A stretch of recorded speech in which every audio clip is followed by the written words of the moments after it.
Criminals are made, not born. That was the message painted on a charred wooden sign left behind on the fence of Andrew Kehoe's farm in Bath Township, Michigan. On the 18th of May 1927, Kehoe, once regarded as a meticulous farmer, school board treasurer, and community member, unleashed an act of mass murder that remains, nearly a century later, the deadliest attack ever perpetrated on a school in the United States. 45 people die. 38 of them were children. To understand how this quiet agricultural community became the site of a mass casualty bombing, one must go back several years to the simmering discontent of a man who believed his misfortunes were everyone else's fault. Bath Township, a community in transition. In the early 1920s, Bath Township, located just northeast of Lansing, was a modest agricultural area. Residents had recently voted to consolidate their local rural schools into one larger institution, the Bath Consolidated School. It was a modern educational facility, praised for its innovation, but not everyone shared in the enthusiasm.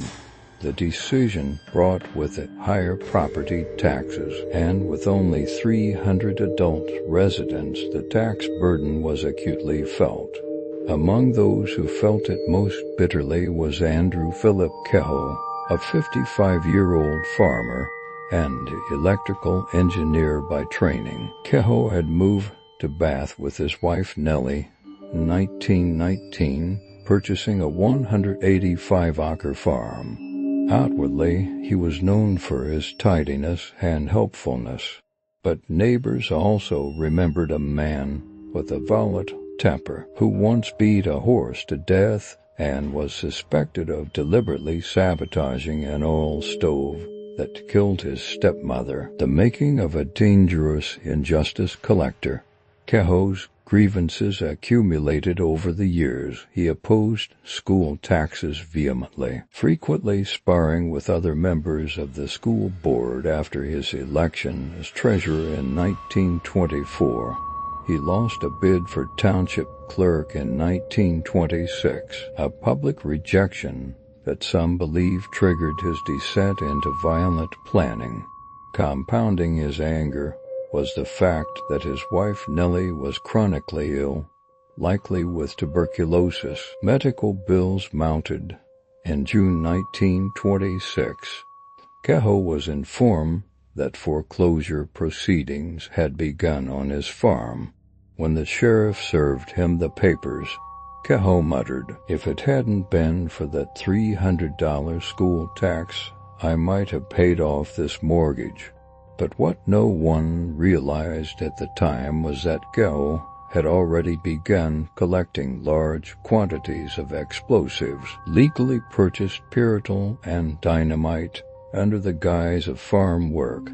From the summer of 1926 onwards, he used his access to the school as an electrician to plant over a ton of explosives in the basement of both school wings.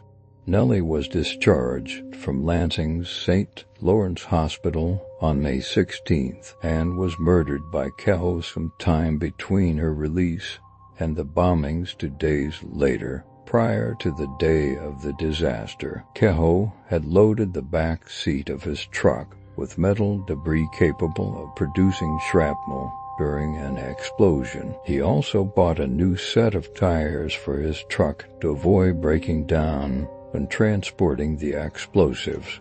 He made many trips to Lansing for more explosives, as well as to the school, the township, and his house. Ida All, who lived in a house next to the school, saw activity around the building on different nights during May. Early one morning, after midnight, she saw a man carrying objects inside.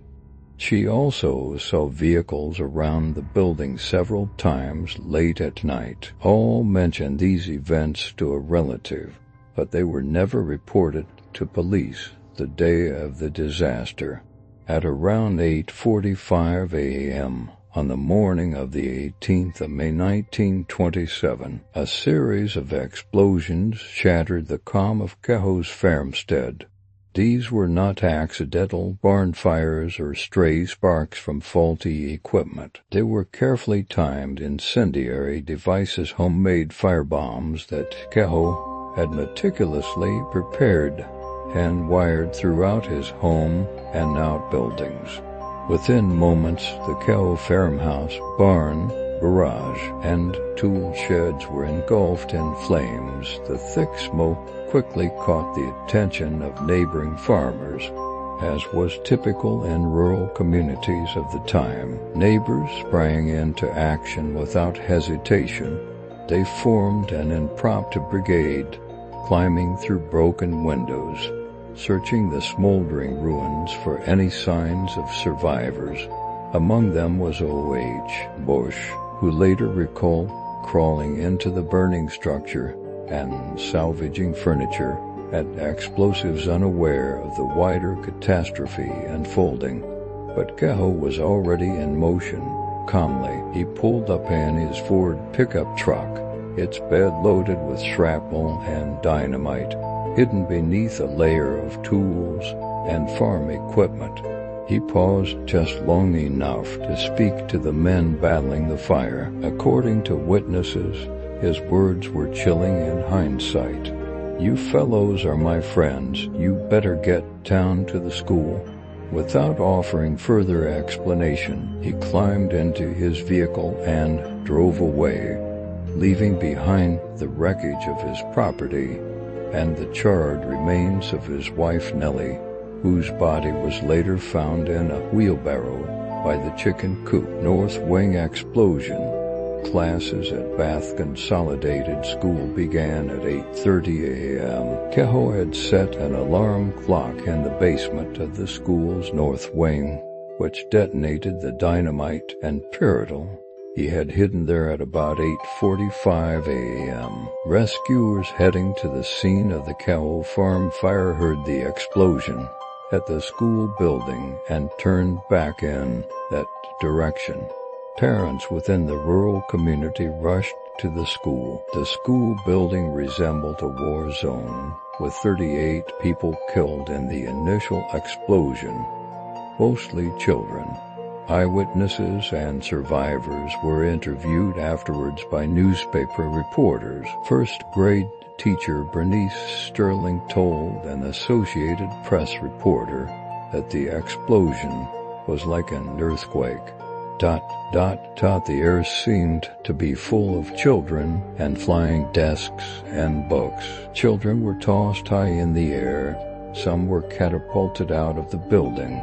Eyewitness Robert Gates said the scene was pure chaos at the school. Mother after mother came running into the schoolyard and demanded information about her child, and, on seeing the lifeless form lying on the lawn, sobbed and swooned. In no time, more than 100 men at work tearing away the debris of the school, and nearly as many women were frantically poring over the timber and broken bricks for traces of their children. I saw more than one woman lift clusters of bricks held together by mortar heavier than the average man could have handled without a crowbar. Ellsworth recounted, "I saw one mother, Mrs. Eugene Hart, sitting on the bank a short distance from the school with a little dead girl on each side of her and holding a little boy, Percy, who died a short time after they got him to the hospital." This was about the time Kehoe blew his car up in the street, severely wounding Perry, the oldest child of Mr. and Mrs. Hart.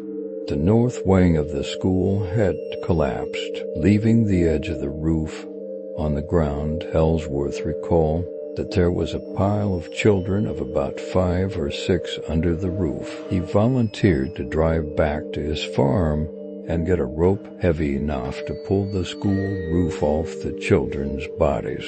Returning to his farm, he saw Kehoe driving in the opposite direction, heading toward the school. He grinned and waved his hand, Ellsworth said, when he grinned. I could see both rows of his teeth, the truck bomb. Arriving at the school and his truck loaded with shrapnel, dynamite, and gasoline, Kehoe called Superintendent Emery Hike over to speak. Witnesses later recalled seeing the two men struggle, possibly over a rifle, before Kehoe detonated the explosives inside the vehicle. The blast killed Kehoe, Hike, retired farmer Nelson McFerrin, postmaster Glenn Smith, and 8-year-old Cleo Clayton, a boy who had survived the initial bombing. Over a dozen more were injured. The carnage was incomprehensible. Kehoe had planned to annihilate the entire school.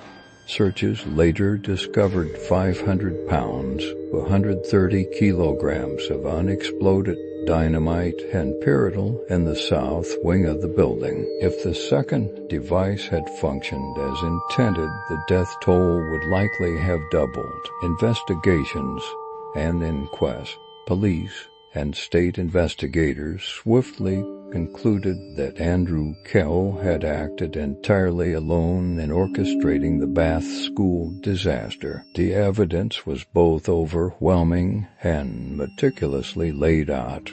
Inside the wreckage of the school, investigators uncovered clear signs of a calculated and technically sophisticated attack. Alongside the rubble in the basement were hundreds of pounds of pyridyl and dynamite, arranged with military-style precision. In the still-standing south wing, police discovered another 500 pounds to 130 kilograms of explosives that had failed to detonate.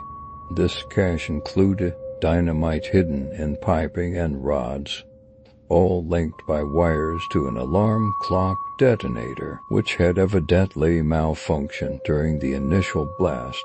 There was more. Among the ruins, state police found a container of gasoline rigged with a length of tubing and apparent attempt to trigger a secondary fireball via fumes and ignition. The entire configuration suggested a mine with electrical training, and as the former school board treasurer had an experienced electrician, Kehoe had both the knowledge and opportunity to install the devices over a period of many months. Dynamite purchase records from various supply shops and sporting goods stores in Lansing and surrounding areas also pointed squarely at Kehoe. By buying small quantities at different times, he had avoided suspicion, tainted in part by the fact that dynamite was commonly used by farmers at the time for clearing stumps or blasting ditches. The coroner's inquest into the disaster began almost immediately, with the goal of establishing a full account of the tragedy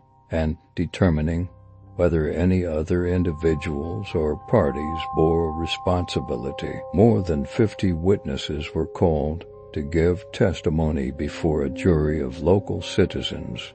Neighbors and acquaintances of Kehoe described a man who was intelligent but cold, highly methodical, and intensely bitter.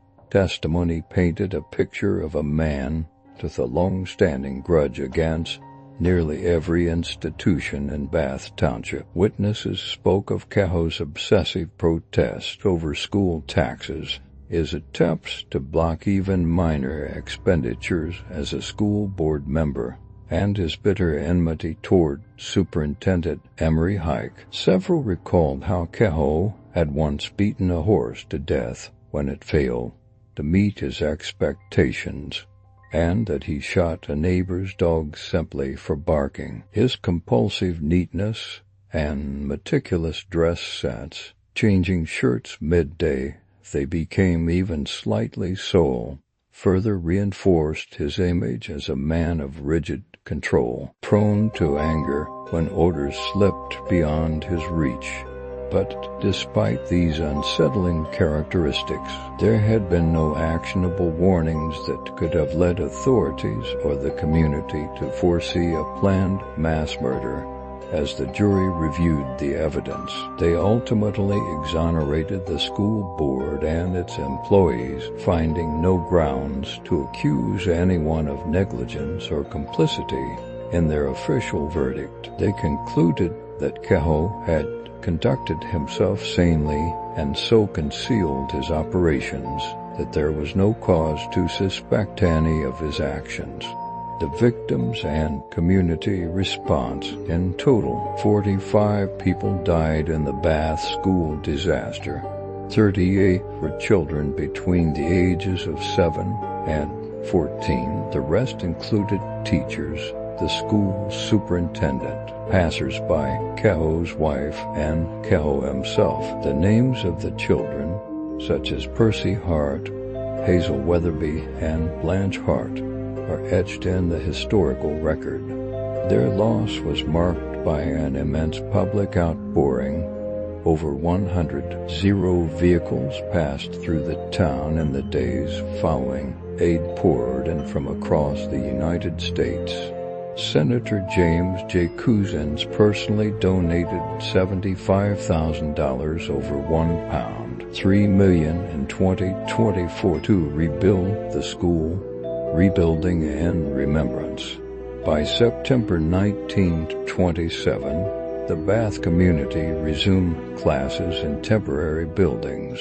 A new school was constructed with donated funds, and in 1928, it was named the James Couzens Agricultural School. A statue entitled Girl with a Cat was presented as a memorial. The original school cupola was saved and later incorporated into James Couzens Memorial Park, established after the school building was demolished in 1975. A bronze plaque with the victims' names was added in 2002. Today, a historical marker and a small museum ensure the tragedy is not forgotten. Looking back, the Bath school disaster is sometimes framed as an early act of domestic terrorism. Psychologists point to Kehoe as an archetype of the dangerous injustice collector, a person who hoards grievances until they explode in violence. Though initially covered extensively in the national media, the disaster was overshadowed by Charles Lindbergh's transatlantic flight.